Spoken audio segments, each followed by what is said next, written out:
বিদায়ের স্পর্শে ভেজা স্মৃতির পাতায় শেষ ল্যাব ক্লাস। সেদিনের দিনটা শুধু একটা ক্লাস ছিল না, এটা ছিল এক অধ্যায় শেষ পৃষ্ঠা, যেখানে কেমিক্যালের গন্ধ, এক্সপেরিমেন্টের টেনশন আর বন্ধুদের হাসি মিশেছিল এক অনন্য গল্পে।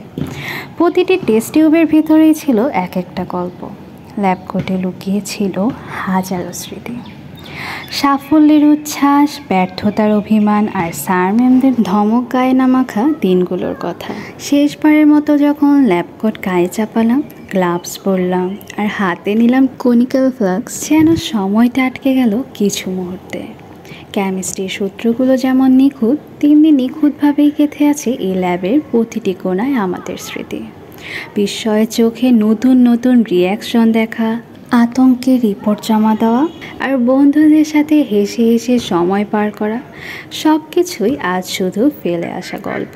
ওকে পজ, কাব্যিক ভাষায় তো অনেক বললাম, এবার চলুন একটু ইনফর্মাল ওয়েতে আমাদের ল্যাবে আসলে কি কি হয় তার একটা শর্টকাট ডেসক্রিপশন আপনাদের মাঝে তুলে ধরা যাক। So welcome to our lab নামক আড্ডাখানায়।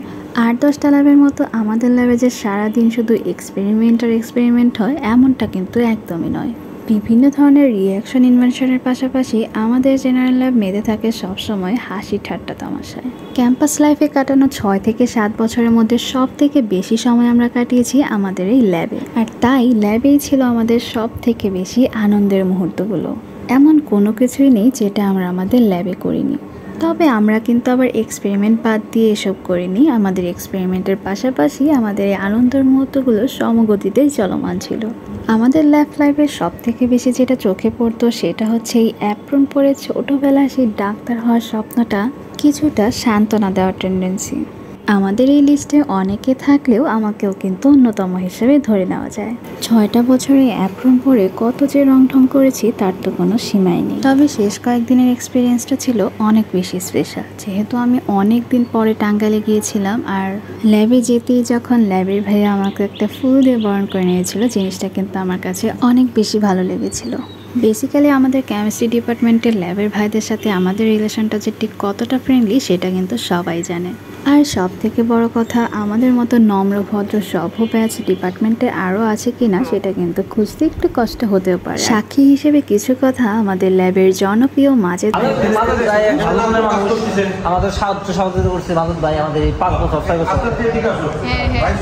অনেক ভালো, শুধু তুমি না, তোমাদের সবাই ভালো, অনেক ভালো। আসলে তোমাদের সাথে সারা জীবন একটা সম্পর্ক থাকবে। হ্যাঁ, সব ডিপার্টমেন্ট মানে ব্যাচেরই সবাই কম বেশি ভালো আছে, তারপরে তোমাদের এই ব্যাচটা মানে বেশি ভালো আর কি, তোমাদের সাথে সবার সাথে আছে। স্পেশালি আমি কেমন, তুমি অনেক অনেক অনেক জি ভাইয়া দোয়া করবেন আমাদের জন্য, আমরা যেন ভবিষ্যতে ভালো কিছু করতে পারি। এবার আপনাদের সাথে ইন্ট্রোডিউস করে দেওয়া যাক আমাদের গ্রুপের সব থেকে 2 জন উলাউলি পার্সন। এদের সাথে ল্যাব না করলে হয়তো অনেক অনেক মজা মাস্তি মিস হয়ে যেত। মজা মাস্তির গল্প তো অনেক হলো, এবার চলুন আপনাদেরকে কিছু এক্সপেরিমেন্টও দেখানো যাক। বেসিক্যালি আমরা এখানে কপার অ্যাসিটেট মনোহাইড্রেটের সিনথেসিস করেছিলাম, আর যার জন্য আমরা শুরুতেই নিয়ে নিই কপার সালফেট, দ্যাট মিনস 2-তে, যেটাতে আমরা ম্যাগনেটিক স্টায়ারার ইউজ করেছিলাম ফর স্টায়ারিং আর মিক্সিং এ সলিউশন। অ্যান্ড এটাকে হিট দেওয়া হচ্ছিল 40 to 50 ডিগ্রি সেলসিয়াস পর্যন্ত। দেন এখানে 50% অ্যামোনিয়া ইউজ করা হয়েছিল to prevent the precipitated formation. Gradually এটার কালার কিন্তু চেঞ্জ হতে থাকবে। আর এটা ছিল determination of hardness of water by DTA titration method. Experiment করতে করতে হঠাৎ করে দেখি সেখানে কিসের যেন আন্দোলন শুরু হয়ে গিয়েছিল, বাট এটা মেবি কোনো আন্দোলন ছিল না, এটা হয়তো কোনো একটা ডিপার্টমেন্টের কিসের যেন মিছিল ছিল। দেন আমরা সবাই চলে যাই আমাদের পেট পুজো করার জন্য আমাদের ক্যাফেটেরিয়াতে। আর সেই দিনের গ্রাউন্ড লাঞ্চের স্পন্সর ছিল আমাদের বন্ধু রাকিবুল হাসান রিয়া। সবাই তার জন্য অনেক অনেক দোয়া করবেন যাতে সে ভবিষ্যতে আরও এরকম বড় বড় ট্রিট দিতে পারে আমাদেরকে, আর আমরাও যেন এরকম বড় বড় ট্রিট দেওয়ার মতো কিছু খুশির সংবাদ ঘটাতে পারি। সো যাই হোক, এই ভর পেট পুজো করার পর তাদের আবার দই খাওয়ার ক্রেভিংস উঠেছিল। যেমন ভাবনা তেমন কাজ, 10 মিলে একটা দইয়ের অ্যারেঞ্জমেন্টটাও কিন্তু তারা সেরে ফেলে। আর এই হাড়ির সমাপ্তিও ঘটে আমাদের ল্যাবেই। বেসিক্যালি শেষ দিন এরকম উদ্ভট কিছু না করলে তো সেটা কখনো স্মরণীয় হয়ে থাকবে না। তাই এই ভিডিওটা যদি কোনো স্যার ম্যামের দৃষ্টিতে পড়ে তাহলে দয়া করে আমাদেরকে ক্ষমা সুন্দর দৃষ্টিতে দেখবেন, আর দয়া করে আমাদের সকল ভুলভ্রান্তিগুলো মাফ করে দেবেন। ভালো থাকবেন সবাই, আর আমাদের জন্য অনেক অনেক দোয়া করবেন। আসসালামু আলাইকুম।